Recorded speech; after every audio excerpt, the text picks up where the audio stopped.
Hello friends, welcome back to this channel once again. आप सभी का फिर से एक बार स्वागत है हमारे इस यूट्यूब प्लेटफॉर्म पे।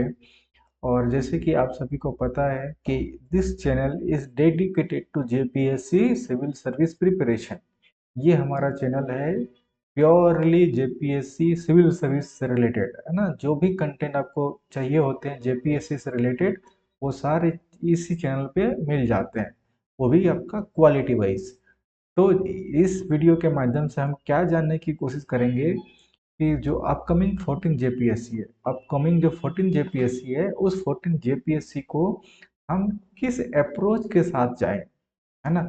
क्या हम वही ट्रेडिशनल अप्रोच, है ना, पढ़ के जाए, या कुछ थोड़ा नया करने की कोशिश करें। ये नया इन द सेंस क्या है, अभी आपको आइडिया लग जाएगा। वीडियो पे पूरा बने रहिए एंड तक, तब आपको सारी इन्फॉर्मेशन पता चलेगा कि हम क्या यूनिक लाने वाले हैं 14 जेपीएससी के स्पेसिफिक, चाहे वो हिंदी मीडियम हो, चाहे वो इंग्लिश मीडियम हो, with respect to any language doesn't matter. और सारे जीएस के कंटेंट आपके मेंस में जो होते हैं वो मिल जाएंगे इस चैनल पे। वो, और इसमें से खासकर आज जो मैं स्पेसिफिक बात करने वाला हूँ, वो पेपर हमारा कौन है, पेपर फोर्थ है, जो कि आपका पॉलिटी, कॉन्स्टिट्यूशन, पब्लिक एडमिनिस्ट्रेशन और गुड गवर्नेंस, है ना, भारतीय संविधान, राजनीति, लोक प्रशासन और सुशासन है, राइट। तो ये आपको लग रहा होगा कि ये तो जेपीएससी का पेपर है। नहीं, जेपीएससी का पेपर नहीं है। ये आपका जेपीएससी का ही फॉर्मेट में लिया गया है, जैसे फुल मार्क्स 200, टाइम 3 आवर्स, है ना। और जो भी आपका इंस्ट्रक्शन दिया रहता है जेपीएससी में, सारे एग्जैक्टली वहाँ से उसी फॉर्मेट को, उसी स्टाइल को फॉलो किया गया है।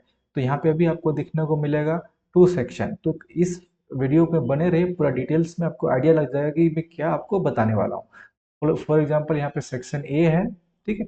और सेक्शन ए में क्या होता है, आपका 20 क्वेश्चन होता है, right. 20 question into 2 marks, that equals to 40 marks. और आपका जो सेक्शन बी वाला पार्ट होता है, उसमें आपका डिस्क्रिप्टिव लिखना लिखना होता है answer, right, long answer type. और उसमें से आपको क्या करना होता है, आपको पता ही है, 8 में से आपको 4 करने होते हैं। देखिए 8 ऑप्शन में रहते हैं वैकल्पिक में, लेकिन आपको कितना करने होते हैं, 4 करने होते हैं, है ना। यहाँ पे देखिए 8 optional section in section B, मतलब सेक्शन जो बी जाएंगे, तो यहाँ पे आपका टोटल 8 क्वेश्चन रहेगा, और 8 में से आपको 4 करना रहेगा, ठीक है। तो 4 इंटू 4, है ना, 4 और इंटू कितना हो जाएगा, वहाँ पे देखिए जो नंबर है 40 अंक का होगा, राइट। 4 इंटू 40, तो आपका कितना हो जाएगा, 160, और ये आपका 40, मतलब टोटल 200 मार्क्स का। तो ये आपका मार्क्स का बाइफरगेट हो गया। तो सेम पैटर्न में, सेम सिलेबस को फॉलो करते हुए, क्योंकि मुझे जेपीएससी का लास्ट टाइम आपको पता है कि जब मैंने नोट दिया था, सारे क्वेश्चन ऑलमोस्ट वहाँ से मेंस में भिड़ गए थे। तो आइडिया हो गया है, हमारा एक बच्चा भी सिलेक्शन हो गया है जेपीएससी का। किस में, आप अगर देखोगे तो बैकलॉग वाला एग्जाम है, ठीक है। जेपीएससी बैकलॉग में हमारा एक बच्चा भी सेलेक्ट हुआ है, उसको जेल सुप्रिटेंडेंट मिला है, ठीक है, रैंक 8 है, ठीक है। नील परवीन करके बंदा का नाम है, जेल सुप्रिटेंडेंट, ओके। तो इससे हमको एटलीस्ट इतना तो है कि मुझे जेपीएससी का आइडिया हो चुका है कि हमें किस डायरेक्शन में पढ़ना होता है, क्या पढ़ना होता है। टू द पॉइंट पढ़ो ज़्यादा। ऐसे सिविल सर्विस में काफ़ी ज़्यादा चीज़ें पढ़ने के लिए होती है। सिविल सर्विस का सिलेबस इज़ अनलिमिटेड, है ना। वो आप कभी कभी ख़त्म ही नहीं कर पाओगे, JPSC, in fact any civil services का, ओके। और जेपीएससी तो महान है, इसका सिलेबस ऐसा है कि इसने कुछ भी नहीं छोड़ा है, राइट। तो जेपीएससी के लिए पर्टिकुलरली आपको ये दिमाग में रखना है कि व्हाट नॉट टू स्टडी। सबसे पहले क्या करना है, व्हाट नॉट टू स्टडी, ठीक है। व्हाट नॉट टू स्टडी, सबसे पहले ये आइडेंटिफाई करना है, राइट। और ये आइडेंटिफाई अगर कर लिया, तो उसके बाद आपको क्या बचता है कि क्या पढ़ना है। Then you come to what to study, है ना, व्हाट टू स्टडी। उसके बाद आपको लगता है कि क्या पढ़ना है। तो कहने का मतलब है कि सिविल सर्विस का सिलेबस इज टू वास्ट, है ना। तो सबसे पहले आपको ये आइडेंटिफाई करना है कि what is relevance for JPSC exam and what is not relevance for JPSC exam, right. तो इस जो एक्सरसाइज है हम क्या करने वाले हैं, ये हम टेस्ट भी शुरू करेंगे, है ना। जिसको जिसको ज्वाइन करना है, इस नंबर पे व्हाट्सअप या कॉल कर सकते हैं, है ना। क्योंकि हमने जस्ट अभी 2-4 महीना पहले ही, जब जेपीएससी का आपका बैकलॉग का एग्जाम आया था रिजल्ट, तो वहाँ पे हमने एक ऑलरेडी रिजल्ट दे चुका है ना। तो ये दिस इज नो नॉट ये नहीं कि मेरा क्रेडिबिलिटी पे कुछ भी सवाल हो, है ना, ऑलरेडी हमने प्रोड्यूस कर रखा है। तो उसके बाद हम क्या करने वाले हैं, तो ये आप देख सकते हो कि जैसे कि टेस्ट कोड है। टेस्ट कोड क्या है, जैसे कि ये 14 का मतलब हो गया 14 जेपीएससी, तो 01 का मतलब क्या हो गया, ये आपका जो पब्लिक एडमिनिस्ट्रेशन का है, पेपर 4 का है, ये पहला टेस्ट सीरीज है ना। इस टाइप से हम कोडिंग करेंगे हर सब्जेक्ट का, और हर सब्जेक्ट का और एक एक टॉपिक पे आप हमारा क्वेश्चन रहेगा, ठीक है। तो यहाँ पे अगर देखेंगे, तो फॉर एग्जांपल आपको यहाँ से लग गया होगा, तो बिल्कुल बेसिक से, अगर जिसको कुछ भी पता नहीं है, कुछ भी पता नहीं है पॉलिटी के बारे में, पब्लिक एडमिनिस्ट्रेशन के बारे में, इंडियन इकोनॉमी के बारे में, हिस्ट्री के बारे में, ज्योग्राफी के बारे में, science and tech, general science, environment, जो भी है सिलेबस में आपका मेंशन है, ओनली फॉर जीएस, जीएस की बात करते हैं हम, ठीक है। तो आपका अगर आप किसी भी लेवल पे है, फर्स्ट टाइमर हो, फ्रेशर्स हो, 1 और 2 अटेम्प्ट दे चुके हो, डजेंट मैटर, हम सिलेबस को बिल्कुल बारीकी से उस सेट एक क्वेश्चन ही ऐसा सेट करेंगे कि आपको पूरा आइडिया लग जाएगा कि हाँ, आप बिल्कुल बेसिक से और एकदम जो जेपीएससी का स्टैंडर्ड को हम मीट करने की कोशिश करेंगे। तो हमने एग्जैक्टली इसी पैटर्न को फॉलो करते हुए हमने अभी जो है 20 into 2 मतलब 20 क्वेश्चन हमने ऑब्जेक्टिव लिया सेक्शन ए में, ठीक है। सेक्शन एक एक करके हम डिस्कशन करेंगे अभी, 1 2 3 4 5 राइट, 6 7 8 9 करके 20 क्वेश्चन, ठीक है। 20 क्वेश्चन यहाँ पे आ गया हमारा। अब इस 20 क्वेश्चन आने के बाद हमारा सेक्शन बी शुरू हो जाएगा एज पर जेपीएससी सिलेबस। अब सेक्शन बी खंड बी में आने के बाद हमको यहाँ पे 8 क्वेश्चन रहते हैं ना, आठ, आठ में से हमको 4 करने होते हैं, ठीक है। और एक क्वेश्चन का मार्क्स आपने बताया कितना, 40, तो 40 into 4 करने हैं, तो आपका 4 4 16, मतलब 4 4 जा 160, कितना हो गया, 160 मार्क्स हो गया। लेकिन जब हम प्रैक्टिस करेंगे तो हम आपको यहाँ पे और करके नहीं देंगे, राइट। अगर हम ऐसे करने लगेंगे, 8 में से हमको 4 करना है, तो फिर हमारा सिलेबस तो कवर नहीं होगा, राइट। क्योंकि जेपीएससी क्या करता है, वो होल सिलेबस पे आपको 4 क्वेश्चन देता है। और हम क्या करने वाले हैं कि टॉपिक वाइज हम ऐसा मतलब क्वेश्चन फ्रेम करेंगे कि आपका कुछ क्वेश्चन छूटे ना, है ना, मतलब सिलेबस सिलेबस कवर हो जाए, है ना, होल सिलेबस कवर हो जाए हमारा क्वेश्चन और आंसर के फॉर्मेट में, है ना, क्वेश्चन और आंसर के फॉर्मेट में हमारा कवर हो जाए, ठीक है। तो हम यहाँ पे ऑप्शनल वाला नहीं देंगे, ठीक है। भले आपका ये मार्क्स इसी पैटर्न पे रहेगा, बट आपको यहाँ पे चारों क्वेश्चन, है ना, मतलब 4, मतलब जो है वो तो करना ही करना पड़ेगा, और हम नहीं देंगे, है ना। तो 4 की जगह पे आपको टोटल 8 क्वेश्चन करने पड़ेंगे, ठीक है, 6 7 एंड टोटल 8। और क्वेश्चन का आप देख सकते हो कि जो स्टैंडर्ड है, हम डिस्कस करेंगे अभी आज एमसीक्यू, राइट, कि क्या आपको किस टाइप से बेनिफिट होने वाला है।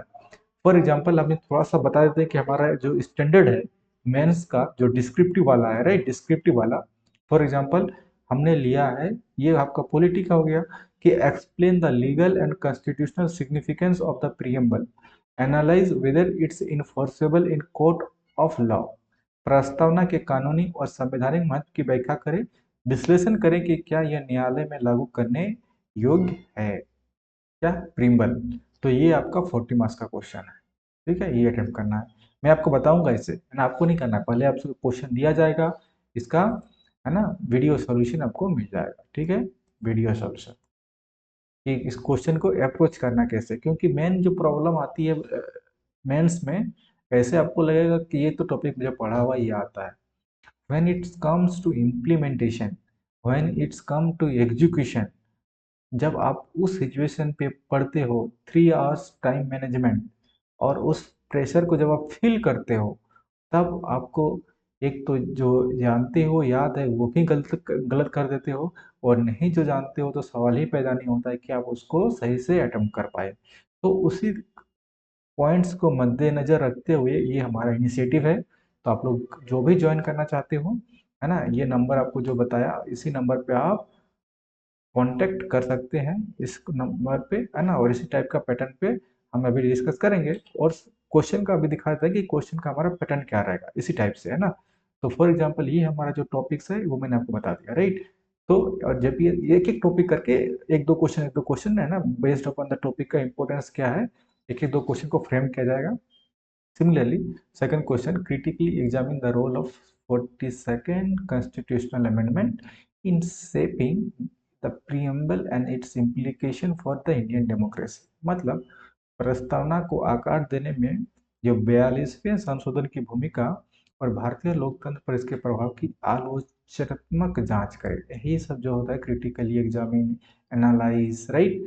तो एक्सप्लेन, तो यही सब चीज को आप कैसे हैंडल करते हो, how do you write your answer, what are the main points features you need to include in your answer, those things will be taught in our class. Okay, so next, similarly you can go through, है ना, example.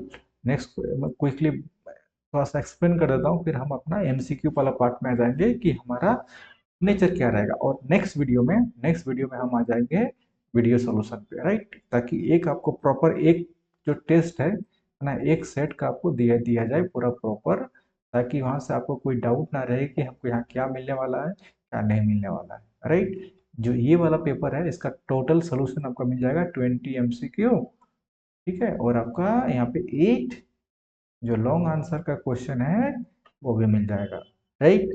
तो for example discuss the concept of PIL, public interest litigation in India, explain it's evolution, objectives and impact on social justice with example from landmark cases. जो PIL इस जिसको हम लोग क्या बोलते हैं, जुडिशियल एक्टिविज्म, है ना, न्यायिक सक्रियता, जुडिशियल एक्टिविज्म, राइट। ये सब चीजें आपको जो पीएन भगवती अगर आपको जरूरत है उनका नाम यहाँ पे और कौन कौन सा लैंडमार्क केसेस हुए हैं। तो भारत में जनहित याचिका पीआईएल के और अवधारणा पर चर्चा करें, ऐतिहासिक मामलों के उदाहरणों के साथ इसके विकास, उद्देश्य और सामाजिक न्याय पर इसके प्रभाव की व्याख्या करें। क्लियर? कितना अच्छा अच्छा क्वेश्चन है। अगर ऐसा क्वेश्चन को आप अटेम्प्ट करते हो, इसका फाउंडेशन को आप पढ़ते हो, कॉन्सेप्ट को समझते हो, तो मुझे नहीं लगता कि जेपीएससी को क्रैक करने से आपको कोई परेशानी होगी। ठीक है, ये आपका इतना तो है। सिमिलरली देखिए, क्लियरली पब्लिक का क्वेश्चन है, meaning, scope, significance of public administration in the context of welfare state. देखिए, आप जब पढ़ाई करते हो ना, कोई भी स्टैंडर्ड बुक पढ़ते हो, तो आपको इस टाइप का लिंकेज नहीं मिलता, है ना। आप सिंपल पढ़ते हो, कोई बुक पढ़ते हो, तो वहाँ वहाँ लिखा रहेगा कि मीनिंग क्या है, अर्थ क्या है ना, पब्लिक लोक प्रशासन का अर्थ क्या है, उसका दायरा क्या है, और उसका महत्व क्या है, यही होता है। लेकिन क्या आपको ये यहाँ पे कहीं मिलेगा कि इसका क्या रिलेशन है with respect to welfare state? Welfare state मतलब कल्याणकारी राज, है ना। आज जो मॉडर्न सोसाइटी होता है क्या है, सारे वेलफेयर स्टेट है। तो मॉडर्न सोसाइटी में पब्लिक एडमिनिस्ट्रेशन मतलब ये यही होता है। इसको आप क्वेश्चन को कैसे समझ पाते हो बेसिकली, ठीक है, कि आप लिंकिंग करना मतलब जब तक आप क्वेश्चन को पॉइंट को समझोगे नहीं, you will not be able to link your entire content from one point to the another point. Linking of the points is very important in civil service means answer writing. Okay, बात ये हो गई। Similarly अगर हम question number 7 की बात करें कि explain how public administration as a discipline has evolve over the year, emphasising its interdisciplinary nature. अब हिंदी में पढ़ के बता देता हूँ, फिर आपको क्वेश्चन को समझाऊंगा।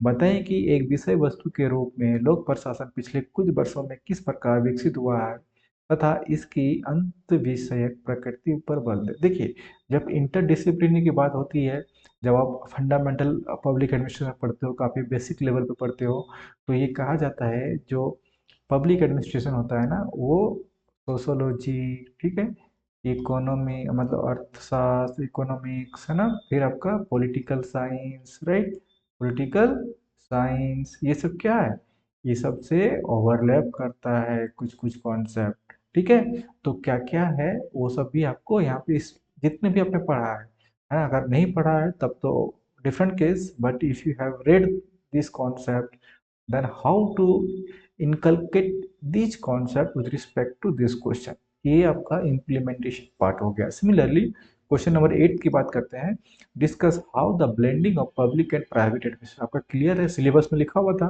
कि पब्लिक एंड प्राइवेट एडमिनिस्ट्रेशन, ये दो वर्ड लिख के छोड़ दिया है ना, पब्लिक एंड प्राइवेट एडमिनिस्ट्रेशन मतलब निजी प्रशासन और लोक प्रशासन, है ना। पब्लिक का मतलब होता है आपका सार्वजनिक, ठीक है, या तो लोक प्रशासन और निजी प्रशासन, ये दोनों का प्रिंसिपल में क्या डिफरेंस है, ठीक है। और how it is be blending मतलब एक तरह से मिश्रण, है ना। और आज के जो करंट कंटेम्प्रेरी वर्ल्ड है, मतलब मॉडर्न टाइम पे इसका जो क्या शासन को बेहतर बना सकता है, कि दोनों का जो कॉम्बिनेशन है ना, मिश्रण। तो इस टाइप का क्वेश्चन जब आपको मतलब एक तरह से application of the your theory, जो भी आप थियरी पढ़ते हो है ना, क्योंकि डायरेक्ट क्वेश्चन तो नहीं पूछेगा, थोड़ा सा आपको एप्लीकेशन पूछेगा, तो ये सब चीज़ें आपको सिखाया जाएगा, राइट। और सिलेबस के अकॉर्डिंग है ना, ताकि कोई भी सिलेबस का जो मेन है कॉन्सेप्ट, मेन टॉपिक, वो हमको मतलब मिस नहीं करना है। इस टाइप से अपन को क्या करना है, पढ़ना है।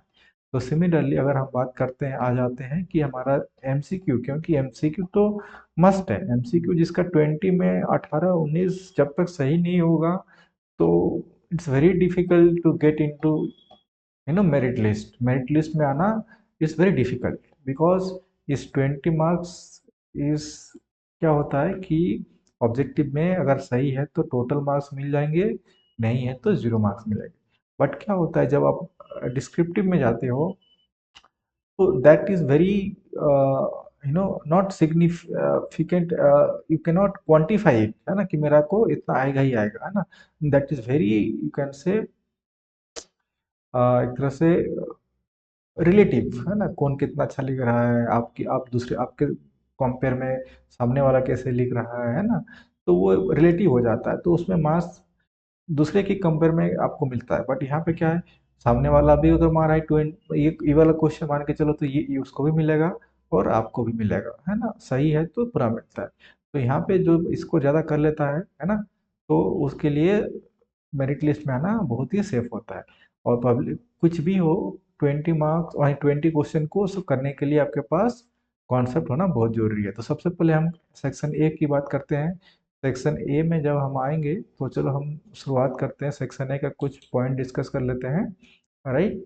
सेक्शन ए का डिस्कस करते हैं, फिर हम धीरे धीरे इसका जो कॉन्सेप्ट पे भी आते हैं, कि देखिए सिर्फ आपको ऑब्जेक्टिव नहीं बताया जाएगा, ठीक है ना, ऐसा भी नहीं है कि आपको सिर्फ ऑब्जेक्टिव पढ़ाया जा रहा है, ठीक है। तो सबसे पहले अगर हम बात करें कि क्वेश्चन क्या कह रहा है, कि हु इज द, देखो यहाँ पे फॉर एग्जांपल इसकी बात कर लेते हैं कि who is considered the father of public administration. जब भी आप पढ़ते हैं पब्लिक एडमिनिस्ट्रेशन, तो ऐसा नहीं है कि मैंने बिल्कुल ये हलवा वाला तो मतलब क्वेश्चन ले लिया, है ना, क्योंकि भले आपको आता है, बट बहुत सारे बच्चे ऐसे भी हैं जिसको नहीं आता है।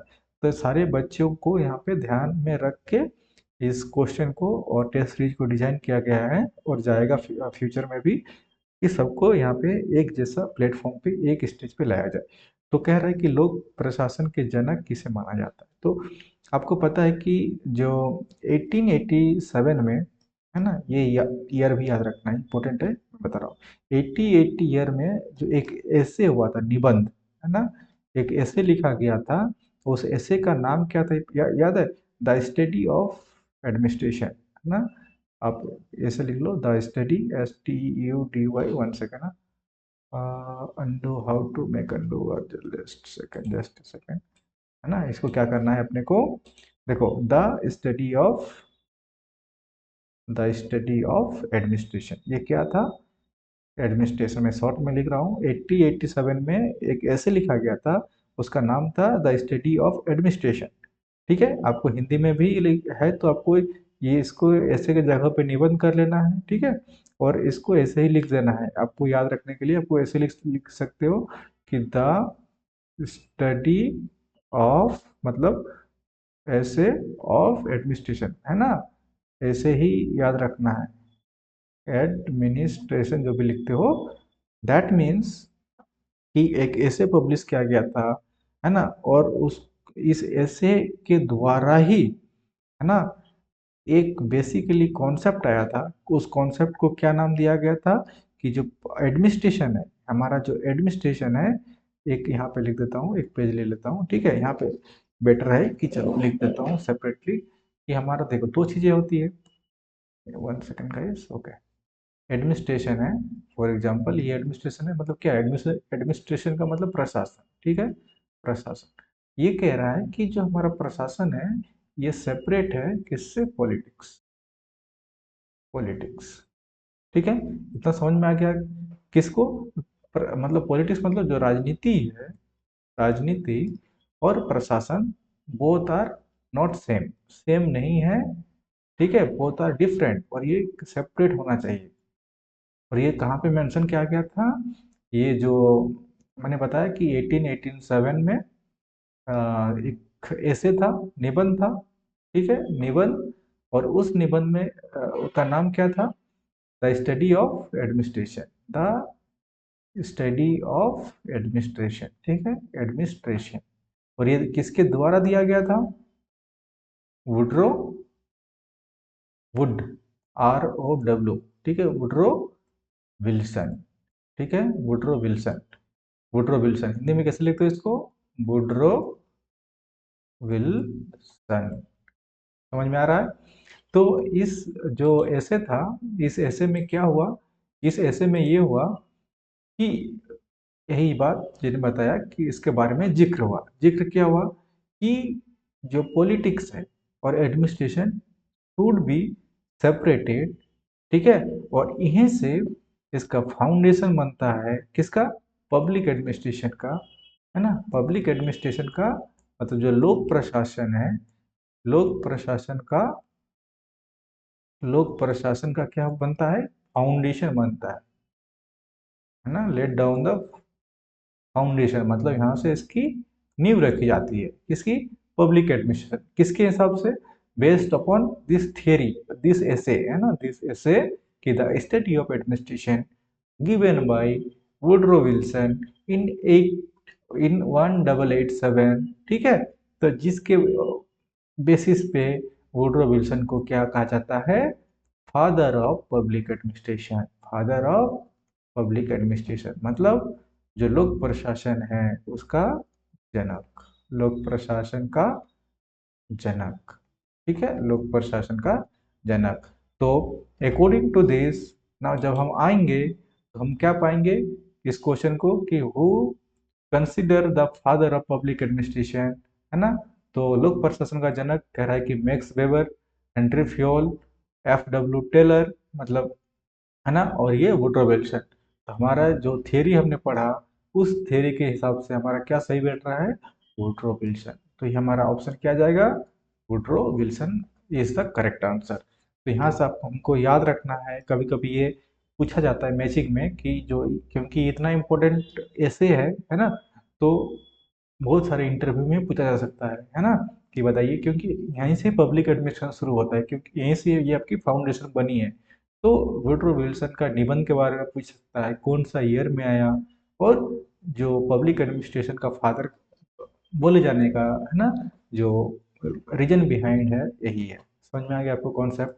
चलो हम आते हैं नेक्स्ट क्वेश्चन की तरफ, right. Next question, next question है आपका अगेन पब्लिक एडमिनिस्ट्रेशन का डेफिनेशन से। देखो यहाँ पे क्या है कि परिभाषित करने की बात मतलब हो रही है कि पब्लिक एडमिनिस्ट्रेशन को हम डिफाइन कैसे कर सकते हैं, वो भी बेस्ट डेफिनेशन, है ना, सर्वोत्तम रूप में कैसे परिभाषित किया जा सकता है, राइट।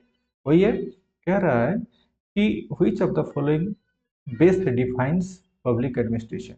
निम्नलिखित में कौन सा लोक प्रशासन को सर्वोत्तम रूप में परिभाषित करता है, राइट। तो अगर आपका पब्लिक एडमिनिस्ट्रेशन जब आप सब्जेक्ट पढ़ते हो तो आप दो चीज पढ़ते हो, एक तो सिंपल एडमिनिस्ट्रेशन का डेफिनेशन पढ़ते हो, है ना, तो नॉर्मल प्रशासन होता है, उसका परिभाषा पढ़ते हो। कौन सा टॉपिक में ये बताओ? जो आपका टॉपिक है इंट्रोडक्शन एंड मीनिंग वाला, है ना, इंट्रोडक्शन मीनिंग, है ना, यहीं से आप पढ़ लेते हो इसका डेफिनेशन। और सेकेंड डेफिनेशन क्या पढ़ते हो आप? As a public administration, right, public administration, ठीक है, पब्लिक एडमिनिस्ट्रेशन। तो अब यहाँ आपसे पूछा गया है कि पब्लिक एडमिनिस्ट्रेशन का डेफिनेशन में सबसे बेस्ट ऑप्शन कौन है। देखो कि कह रहा है कि मैनेजमेंट ऑफ प्राइवेट कंपनीज। तो अगर आप थोड़ा सा भी पढ़ेंगे तो पब्लिक का मतलब क्या होता है ना, पब्लिक का मतलब सिंपल होता है पब्लिक एडमिनिस्ट्रेशन में, है ना। इस कॉन्टेक्स्ट में पब्लिक का अगर मीनिंग देखिए तो हम लोग इसको बोलते हैं गवर्नमेंट, ठीक है, गवर्नमेंट, दैट मीन्स सरकार। क्या बोलते हैं? गवर्नमेंट मतलब सरकार। क्लियर हो गया? तो जब हम पब्लिक की बात कर रहे हैं तो यहाँ पे बोल रहा है कि मैनेजमेंट ऑफ प्राइवेट कंपनीज, तो ये यहीं से खत्म हो जा रहा है कि प्राइवेट की बात ही नहीं होगा। प्राइवेट और निजी में ही तो डिफरेंस है ना, आई मीन गवर्नमेंट में। तो पहला ऑप्शन इज रॉन्ग, यहाँ पे काटो इसको, निजी कंपनियों की बात ही नहीं हो रही है। उसके बाद देख रहे हैं कि बी, इसको छोड़ते हैं, अभी कह रहा है कि मैनेजमेंट ऑफ फाइनेंशियल इंस्टीट्यूशन। नहीं, हम कोई वित्तीय संसाधनों की प्रबंधन की बात हम as a whole public administration में हम इसकी बात नहीं करते, तो ये भी हमारा गलत हो गया। कह रहा है कि एडमिनिस्ट्रेशन ऑफ एजुकेशनल इंस्टीट्यूशन। नहीं, ऐसा कोई नहीं है कि सिर्फ हम शैक्षणिक संस्थानों का ही प्रशासन करेंगे, ऐसा भी कोई स्पेसिफिक कैटेगोरिकली कुछ नहीं कहा गया है कि सिर्फ हम शैक्षणिक संस्थानों का ही प्रशासन करेंगे। तो बचता क्या है, सर्वोत्तम बोला गया कि बेस्ट डेफिनेशन बचता है कि सरकार नीति निर्माण, मतलब सरकार की, सरकार दैट इज कॉल्ड सरकारी नीति निर्माण और कार्यान्वयन का अध्ययन। That means option number B is correct answer. कह रहा है कि स्टडी ऑफ गवर्नमेंट पॉलिसी, जो गवर्नमेंट की सरकारी नीति होती है उसके निर्माण करना, मेकिंग, पॉलिसी मेकिंग, नीति निर्माण एंड उसका इम्प्लीमेंटेशन। तो आपसे अगर पूछा जा सकता है कि पब्लिक एडमिनिस्ट्रेशन नहीं भी पूछा जा सकता है, जब आप मेंस में आंसर आंसर राइटिंग लिखोगे तो कोई पॉइंट अगर आपको डालना हो तो पब्लिक एडमिनिस्ट्रेशन क्या बोलोगे, public administration is nothing but it's a policy making and it's implementation body. Right, ये हो गया। तो यहाँ से आपको क्वेश्चन नंबर 2 का option number B correct answer. ठीक है, अब हम आते हैं क्वेश्चन नंबर 3 पे। तो यहाँ पे आपका ये टॉपिक याद है आपको, जिसमें आपको बोला जाता है पब्लिक एडमिनिस्ट्रेशन में introduction, meaning, scope and significance. तो अब यहाँ से एक टॉपिक से एक क्वेश्चन को फ्रेम किया गया है। ठीक है, अब कैसे इस क्वेश्चन को फ्रेम किया गया है वो भी देखो आप, है ना, कैसे इस क्वेश्चन को फ्रेम किया गया है ये देखो।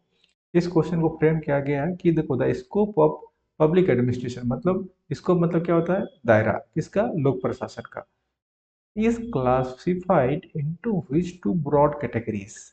आप अगर आपका कॉन्सेप्ट क्लियर नहीं है तो यहाँ पे क्या क्या चीजें आते हैं, देखो यहाँ पे आप कंफ्यूज करोगे। आप अगर थोड़ा बहुत खाली ऊपर ऊपर में आप पढ़े होगे ना, तो आप ये पढ़े होंगे कि नैरो व्यू। ठीक है, नैरो व्यू मतलब संकीर्ण, है ना, संकीर्ण ऐसे कुछ होता है, राइट, संकीर्ण। ठीक है, पर्सपेक्टिव व्यू। और देन आपका ब्रॉडर व्यू, है ना, ब्रॉडर व्यू। फिर आपका क्या आता है, पोस्ट कॉर व्यू। ठीक है, post core. Then integral view, मैं कितना स्टेप बता दे रहा हूँ, ठीक है, integral view. Then managerial view, managerial view. But ये किस कॉन्टेक्स्ट में यूज होता है ना, वो आपको पता होना चाहिए। तो यहाँ से आपसे वो नहीं पूछ रहा है। तो देखो यहाँ पे आपको अगर थोड़ा बहुत पढ़ेंगे तो कोई बोल देगा देखो पोस्ट कर्व है तो इसको मार दो, कोई बोलेगा कि मैनेजर मिल रहा है, देखो पोस्ट कर्व पे यहाँ पे मिल गया, देखो पोस्ट कर्व यहाँ पे है, तो आपको लगेगा कि यार पोस्ट कर्व तो मैं पढ़ा हूँ, ये आंसर मार के आ जाओगे, सी ऑप्शन। कोई मारे बोलेगा कि यार मैं तो सुना सुना लग रहा है कि मैंने मैनेजरियल कहीं पढ़ा है, क्यों, क्योंकि मैंने बताया मैनेजरियल, तो ये कोई ऑप्शन बी मार के आ जाएगा। तो क्या ये करेक्ट आंसर है, नहीं। उसके साथ एंड जो है ना स्ट्रक्चरल, ये कहीं नहीं है ना, थियोरेटिकल और प्रैक्टिकल ऐसा कुछ होता नहीं है। Post cop and administrative law, post cop तो है स्कोप में, इट इज करेक्ट, बट इसका एंड में जो देखे लगा है ये नहीं है। Then remaining is core and peripheral function, मतलब कोर काम। अब इसमें भी दो आ जाता है आंसर, इसे आंसर इसका डी ऑप्शन है, करेक्ट है ना, option number D is the correct answer. लेकिन अब इस डी में हमको क्या करना पड़ेगा, अब डी में भी जो बताया कोर, कोर एंड पेरिफेरल का मतलब बता देता हूँ ना, चलो इसको हम नेक्स्ट पेज पे जाते हैं। अब कोर, मैंने ऑप्शन के हिसाब से मैंने क्या देखा कि जो पोस्ट आई मीन स्कोप था, right, scope of public administration, correct, क्या था, स्कोप ऑफ पब्लिक एडमिनिस्ट्रेशन। तो मैंने बताया कि स्कोप ऑफ पब्लिक एडमिनिस्ट्रेशन में, एक सेकेंड गाइस, पेन का कलर थोड़ा सा ज़्यादा डार्क हो रहा है क्या, thickness, okay, scope of public administration. मैंने क्या बताया, दो चीजें, कोर एंड पेरिफेरल, है ना, कोर फंक्शन होता है और एक होता है पेरिफेरल, पेरीफेरल, राइट, इसका स्पेलिंग पेरीफेरल, पेरीफेरल। तो अब पेरीफेरल का मतलब क्या हो समझो, यहाँ पे हिंदी में भी दिया है, उसको भी लेते हैं। मतलब एक होता है जो कोर, एक होता है परिधेय, है ना, कोर और परिधेय। ये क्या होता है, देखो इसको समझने के लिए, जो पब्लिक एडमिनिस्ट्रेशन में अभी जस्ट आपको बताया कि कोर फंक्शन में क्या हो गया, अभी मैंने आपको क्या बताया कि नीति का निर्माण करना, पॉलिसी इम्प्लीमेंटेशन। अभी अभी पहला एक दूसरा वाला क्वेश्चन में था ना कि नीति का निर्माण, पॉलिसी इम्प्लीमेंटेशन, ठीक है। तो इसको हम क्या बोल सकते हैं, पॉलिसी इम्प्लीमेंटेशन, ओके। इसको थोड़ा सा ये कर लेते हैं, ज़्यादा ही थिकनेस लग रहा है। ओके, पॉलिसी इम्प्लीमेंटेशन तब भी वही है ना, चलो कोई दिक्कत नहीं। और दूसरा पॉलिसी, एक होता है पॉलिसी मेकिंग। यहाँ पे पॉलिसी मेकिंग करो, नीति का निर्माण मतलब policy making. Second policy implementation, है ना, मतलब नीति का कार्यान्वयन, ओके। ये था, ये किस में आता है, आपका कोर फंक्शन में आ जाता है, ठीक है। और इसके साथ साथ जो सेवा वितरण है वो भी कोर फंक्शन में आ जाएगा। सेवा वितरण मतलब जिसको हम लोग क्या बोलते हैं, सर्विस डिलीवरी, डिलीवरी मतलब सेवा वितरण। All right. अब बट पेरिफेरल में क्या आएगा, पेरिफेरल में क्या आ जाएगा उस केस में, है ना, पेरिफेरल में क्या आ जाएगा बताओ, एक सेकंड।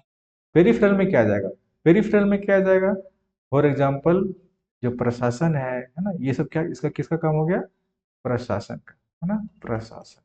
All good. ये प्रशासन का कौन सा कोर फंक्शन जो है, कोर फंक्शन, कोर मतलब कोर फंक्शन। अब हम पेरिफेरल की बात कर रहे हैं, तो ये तो इसको करना ही करना है।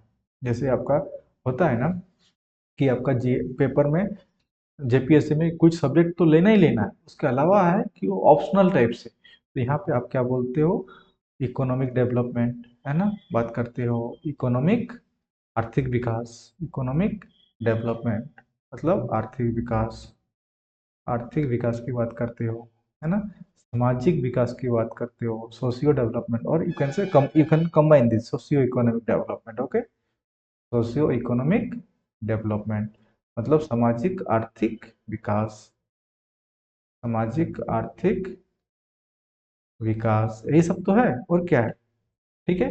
मतलब जितनी भी पब्लिक वेलफेयर वाली स्कीम है ना, पब्लिक वेलफेयर, पब्लिक वेलफेयर। अब पब्लिक वेलफेयर क्या होता है भाई, है ना, जो लोक कल्याण है, पब्लिक का मतलब क्या होता है, लोक, वेलफेयर का मतलब कल्याण।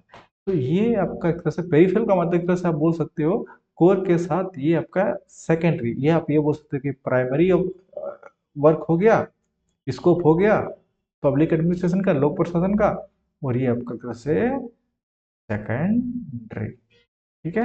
ऐसा आप एज्यूम कर सकते हो, बट ऐसा कोई वर्ड नहीं है इसको डिफ्रेंशिएट करने का, but for your to make you understand, just I simplified it, clear. Next question की तरफ जाते हैं हम। क्वेश्चन नंबर 3 हो गया।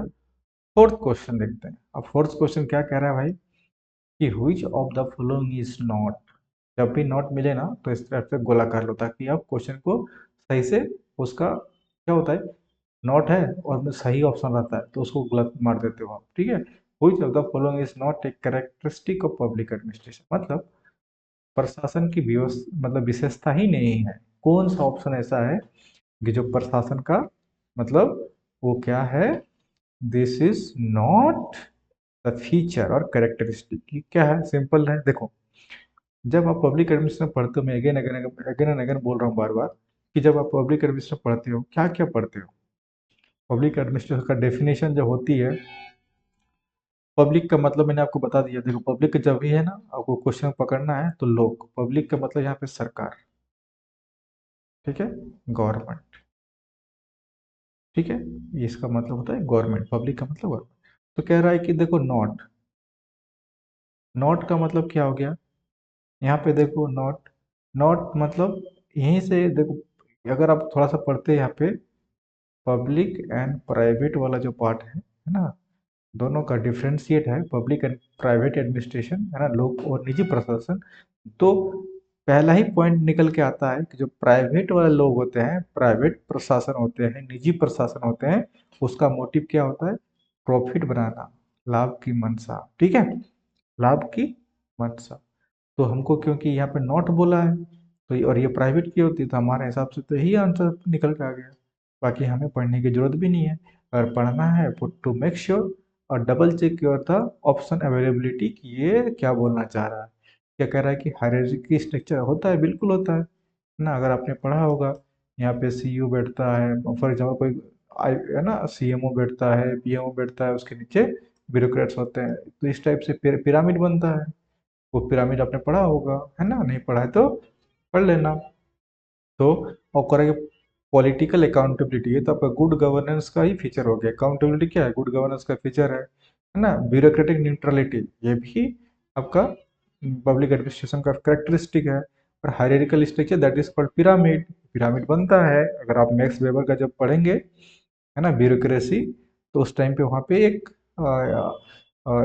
पिरामिड बनता है, राइट? तो यहाँ से ऑप्शन नंबर क्या आता है?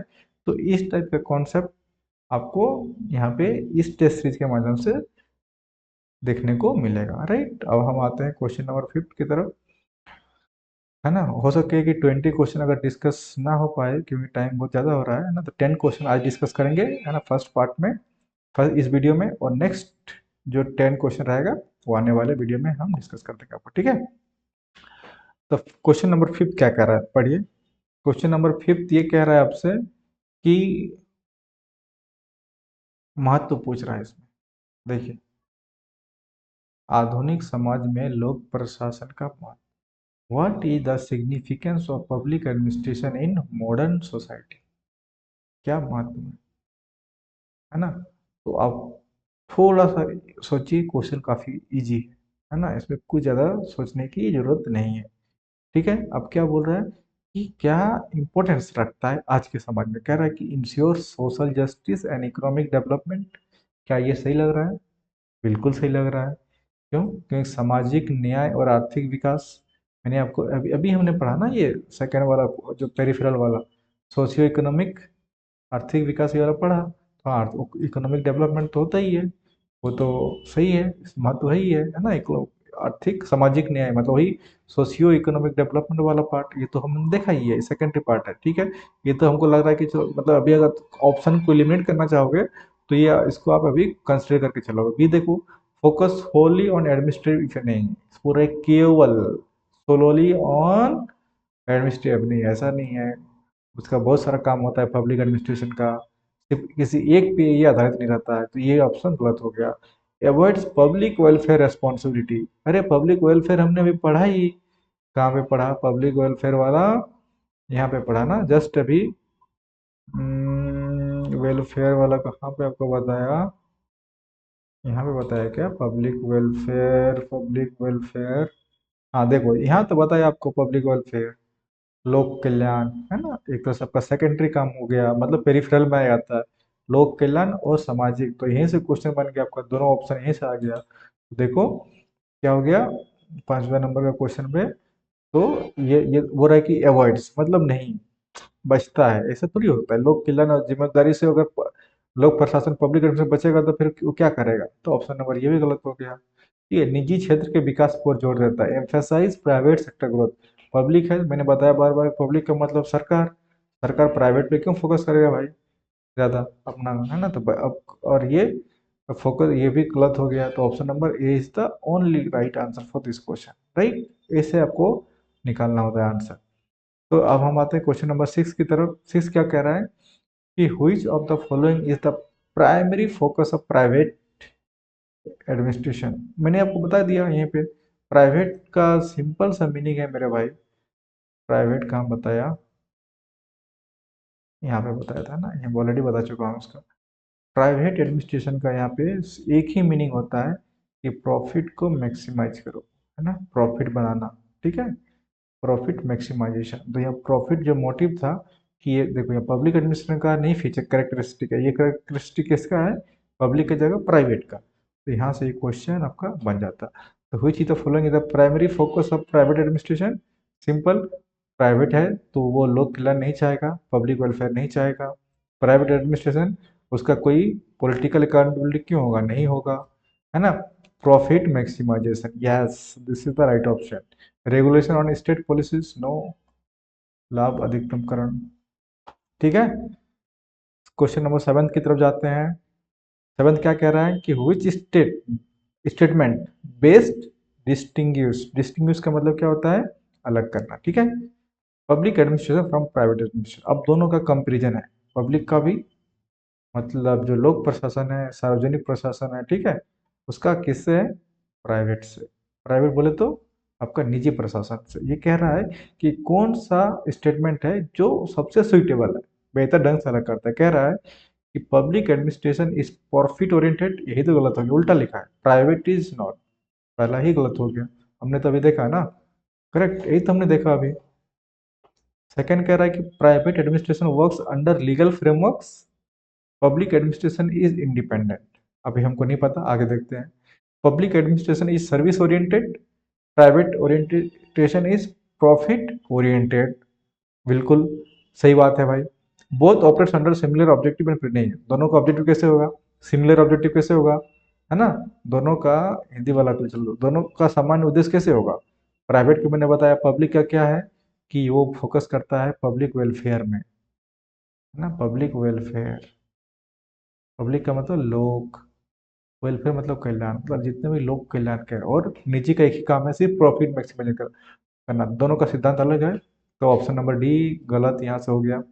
लोक प्रशासन सेवा उन्मुख है, निजी प्रशासन लाभ उन्मुख है। राइट, पब्लिक वेलफेयर, लोक वेलफेयर मतलब क्या है? आप सेवा दे रहे हो, सर्विस दे रहे हो, सर्विस डिलीवरी, है ना। सर्विस डिलीवरी मैंने आपको कहीं लिखा बताया भी, है ना। देखो यहाँ पे सेवा वितरण, राइट, सेवा वितरण, सर्विस डिलीवरी।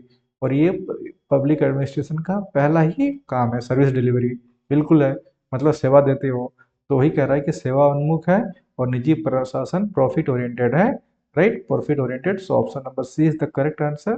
बाकी आपको देखना ही नहीं है अगर आपका बेसिक कॉन्सेप्ट क्लियर है तो। राइट, सो क्वेश्चन नंबर 7 का option number C is the right answer. Question number 8, 8 देखते हैं। 8 के क्या कह रहा है कि which of the features, which of the features, one second ना, कहाँ गया question? which of the following features is not common to both, एक सिमिलर सिमिलर क्वेश्चन है ना। आठवां वाला भी देखो तो ये शायद रिपीट हो गया क्या? ये लग रहा है क्वेश्चन रिपीट हो गया है। टा टा टा टा टा फोर और नॉट है ना, फोर नॉट करेक्टरिस्टिक ऑफ, नहीं, नहीं है। मतलब क्वेश्चन का नेचर से मैं रिपीट नहीं हुआ है, मुझे लग रहा था कि मैं रिपीट डुप्लीकेट हो गया क्वेश्चन क्या। नहीं, क्वेश्चन का नेचर सिमिलर नेचर का है ना, है ना। एक प्रकृति का क्वेश्चन है but it's not exactly same. Okay, कह रहा है कि which of the following features is common to both. कह रहा है कि ऐसा क्या है कि हमने अलग अलग देखा ना, पब्लिक का देखा और प्राइवेट का देखा, है ना। पब्लिक का हमने क्या देखा, बार बार बोल रहा हूँ, इसका है क्या? सेवा वितरण, है ना, सेवा वितरण मतलब सर्विस डिलीवरी। ठीक है, सर्विस डिलीवरी, है ना। पब्लिक वेलफेयर, ना, पब्लिक वेलफेयर मतलब लोक कल्याण। और प्राइवेट का सबसे मेन काम होता है प्रॉफिट मैक्सिमाइजेशन, प्रॉफिट बनाना, ठीक है, प्रॉफिट मैक्सिमाइजेशन। लेकिन यहाँ पे कह रहा है कि दोनों का ऐसा बता कौन सा कॉमन है, दोनों में सेम होना चाहिए। आपसे पूछा जा रहा है कि दोनों में सेम क्या होगा।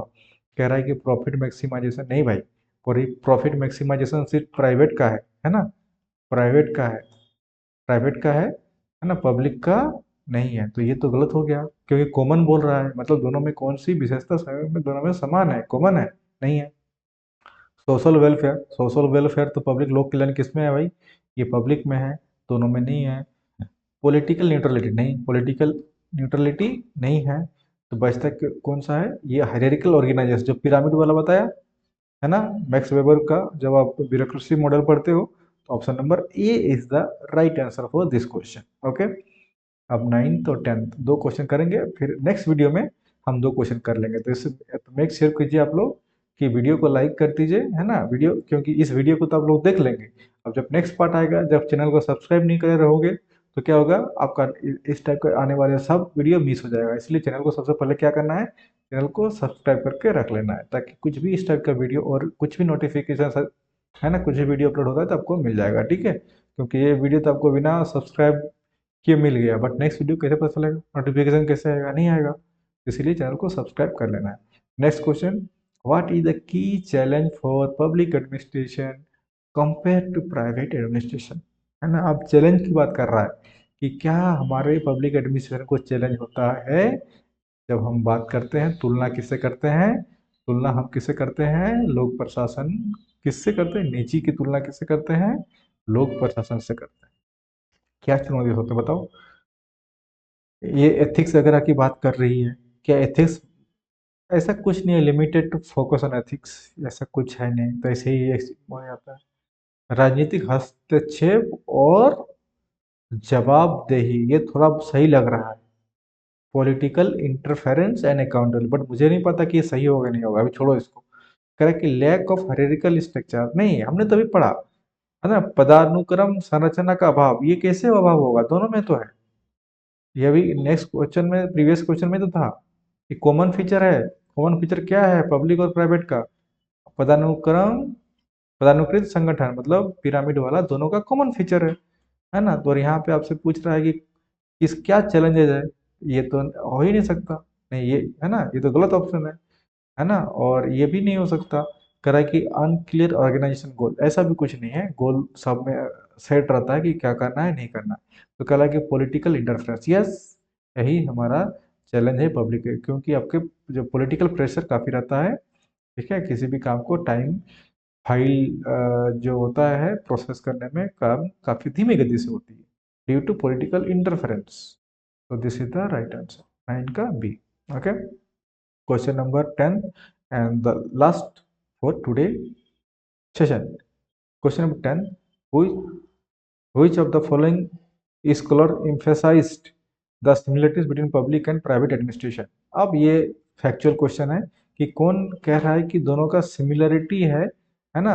ये अब अभी हर्बर्ट साइमन नहीं बोलेगा, मैक्स वेबर, अभी ये शायद आपको समझ में नहीं आएगा, क्योंकि इसे जब आप पढ़ोगे तो ये कह रहा है कि सिमिलर, लूथर गिलक भी नहीं बोलेगा, ये बोलते हैं कौन? हेनरी फ्यूल बोलते हैं। और ऑप्शन नंबर इसका B, sir D is the right answer. Okay, so channel को सब्सक्राइब कर लीजिए दोस्तों। थैंक यू सो मच, मिलते हैं नेक्स्ट वीडियो में। तब तक के लिए बाय बाय। और इसी टाइप का वीडियो और टेस्ट सीरीज चलता रहेगा आप लोगों के लिए। All right, bye bye.